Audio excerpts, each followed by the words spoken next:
Are you aware of your self talk? Hey, Jason here. If you've been watching the channel, you've been seeing me go through Johannesburg. I'm now actually in Botswana, and I'm going to be traveling to different other countries throughout the southern region of Africa. And most importantly, you've been seeing me talk about success, what it is, and how to get it in the three areas of life that I focus on, which are happiness, health, and wealth. And if you're new to the channel, the definition of success by Earl Nightingale is the progressive realization of a worthy idea. And what I'm going to talk about today is a very worthy idea. So make sure you stay tuned, watch the whole video, like this video if you haven't done so already, and make sure you subscribe to the channel so you can get new things like this on a daily basis. And let's go ahead and dig in.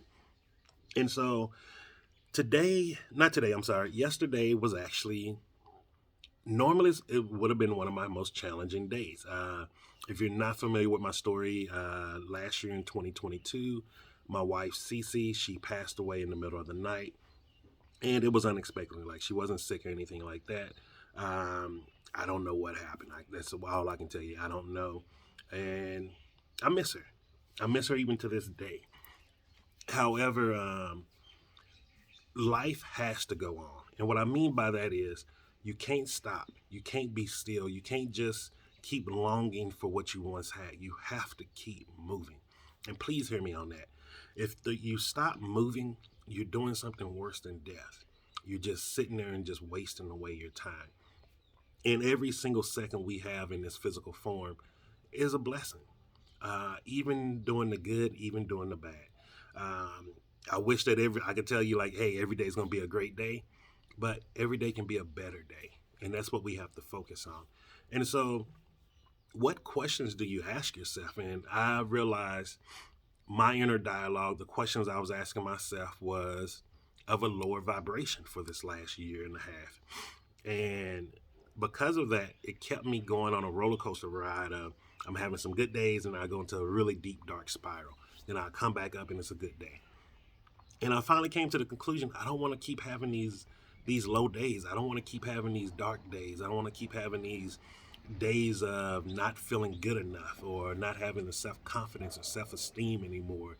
Because, one of the things I never talked about with you is, you know, when you're there with the person you love in their last moments, and like we weren't in a hospital or something, we were in our bed, we were home, and you're not able to do anything to save them or help them, you feel inadequate. You don't feel good enough. And even I was having the feelings of like, why would she leave me? Did she not love me enough? Was I not good enough to be worthy of her love? Like, all of these things run through your head. And, a lot of us don't talk about these things openly. We just keep them inside, keep them inside. And then last week, I finally told myself before coming to Botswana, I was like, I don't want to be depressed anymore. I want to be happy. And I asked the universe, and this is one of the things that I always suggest you do if you're trying to get answers to really change your life. Right before you go to bed, write it down in a little journal and ask yourself out loud until you actually fall, not out loud, I'm sorry, ask yourself in your head until you fall asleep the question that you want answered to. And I kept asking myself, how can I be happier? How can I be happier? How can I be happier? How can I be happier? And the answer came to me in two days later, actually. And it didn't come in the way that I wanted it. I thought it was going to be something like, oh, go do this, Jason, go here, meet this person, take this course or class. You know what happened to me? My Gmail ended up becoming full out of nowhere. Mind you, I've bought terabytes of space. My whole Gmail became full. I couldn't get any more emails. I couldn't access my accounts on my phone. I couldn't do anything. And so it forced me to clear out. Oh, actually, I couldn't even buy more storage space either. So I'm like, okay, let me just get maybe 100 terabytes or whatever the biggest limit is. It wouldn't let me do anything. So I was looking for hard drives. I couldn't find hard drives big enough or at the right price. I didn't want to overpay. And then it ended up finally telling me I need to delete everything. And then I was going through, I was trying to selectively delete stuff. I started seeing my Gmail was full of things from over 8 years ago. And it was all our memories from when we first left the United States to her last day. And it was hard. And I had to delete all of that. The vacations in Amsterdam, our trip in London when we went to visit my sister Sharice when she was doing her acting out there, who I hope she's getting back into acting, man. I love her so much. She's such a great actress. And I hope she's doing more so I can go visit and see more of her plays and musicals because she's such a talented person. Our trips in Panama, the things we did in Colombia, our last date where we went to what was that museum? It was a museum in Colombia that we went to, the Botanical Gardens area. I had to delete all that. Our first professional development seminar together, the last professional development seminar we did, the people that we met going to different network marketing events, all of the information. I had to delete all of it. And when I did it, I cried. I'm going to be honest with you. I just broke down and cried because it was hard. Because I felt like I was erasing her out of my life and erasing all those things that we achieved and we accomplished together, all of that hard work that we put in. And the truth be told is, I wasn't erasing her. I was just letting the energy move on. I was holding on to 8 years of us just traveling the world, learning how to do business. And I had to let it go. One of the things that Bob Proctor taught me before even he passed away is you have to create a vacuum. Energy goes where you're allowed to. Energy flows where you're allowed to go. And if you don't create a vacuum, you're never going to get the energy that you want to come in. And so, like what I was doing to create the vacuum, I was like, okay, let me throw away. Not throw away, but donate all my clothes. I'm gonna change my dress style. I'm gonna do all of this. But I was holding on to the energy of us being together.